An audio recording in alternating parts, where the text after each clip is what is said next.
Bonjour à tous, nous sommes l'équipe 10 et aujourd'hui nous vous présenterons les résultats de notre étude statistique sur les domaines de l'ingénierie et de la gestion dans les grandes villes canadiennes. Cette étude s'inscrit dans une démarche de répondre à la question d'une entreprise qui se demande dans quelle grande ville canadienne est-ce qu'elle devrait s'installer pour trouver la plus forte concentration de travailleurs qualifiés dans les secteurs de l'ingénierie et de la gestion. Donc, évidemment, pour faciliter le processus de notre étude, on traduit cette question par la recherche de la ville canadienne avec la concentration la plus élevée, donc le pourcentage le plus haut dans les domaines prescrits par l'entreprise. On a aussi cru bon d'intégrer à notre étude la question secondaire suivante. Donc, dans la métropole canadienne sélectionnée, dans le secteur de l'ingénierie et de la gestion, est-ce que la proportion de travailleurs actifs avec un diplôme postsecondaire ou plus élevé dans la tranche d'âge 20 à 49 ans est supérieure à celle des travailleurs de la tranche d'âge 50 ans et plus? Pour ce qui est des limites de l'étude, on a d'abord un biais de sélection.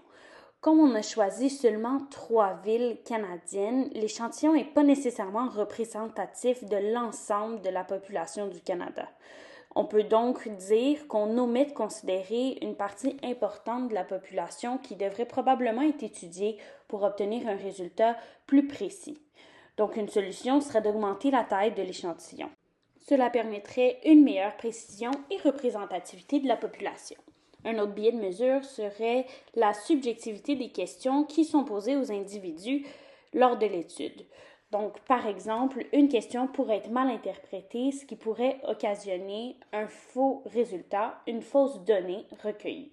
Donc, d'utiliser des questions factuelles, précises, avec un vocabulaire clair est super important. Nous avons choisi d'utiliser les informations qui étaient données par rapport à l'âge, le lieu, le niveau de scolarisation et le domaine d'activité de chaque individu. Un facteur de confusion pourrait être le fait qu'on ne prend pas le temps de spécifier dans quel milieu œuvre chacun des gestionnaires, donc ça pourrait créer une différence dans les résultats. Un dernier biais serait qu'on risque de surestimer la précision des résultats parce qu'on suppose que les observations sont indépendantes les unes des autres.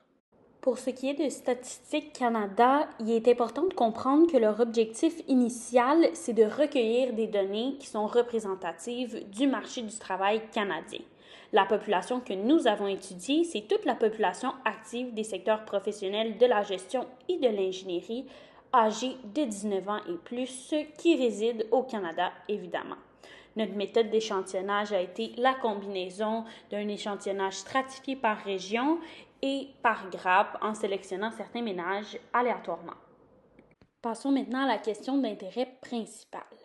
Ici, le tableau nous permet de vous montrer nos résultats par rapport à la question principale en vous indiquant que Toronto est la ville qui a le plus haut pourcentage avec 15%, suivi de près par Montréal avec 9% et Vancouver avec 8%. Donc, vous pouvez voir les critères qu'on a décidé d'établir pour y en arriver à ces chiffres-là. Et on peut donc en conclure que Toronto est définitivement la ville avec la concentration la plus élevée. Pour répondre à nos questions secondaires, on a fait l'usage de tests. Pour approfondir notre étude, on voulait savoir quelle était la proportion de diplômés dans les groupes d'âge de 19 à 49 ans et de 50 ans et plus. Donc, on a décidé de faire des tests de proportion dans les villes de Montréal, Toronto et Vancouver. On cherchait à savoir quelle ville, dans ce cas-ci, a la plus forte concentration de jeunes pour que l'entreprise puisse s'établir dans un endroit où il y a de la main-d'œuvre potentielle pour le futur. On a ici 3 questions secondaires. Par contre, les mêmes hypothèses essentiellement s'appliquent pour les 3 questions, c'est-à-dire notre hypothèse nulle qui suggère que P1 est plus petit ou égal que P2.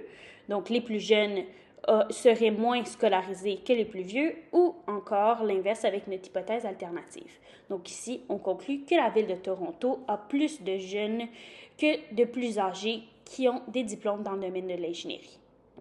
Ainsi, la compagnie qui désirait choisir où s'établir devrait définitivement choisir la ville de Toronto puisqu'elle compte la plus grande concentration de travailleurs dans les domaines de l'ingénierie et de la gestion, ainsi que le plus haut taux de diplomation parmi les 3 villes les plus concentrées de ces types de travailleurs.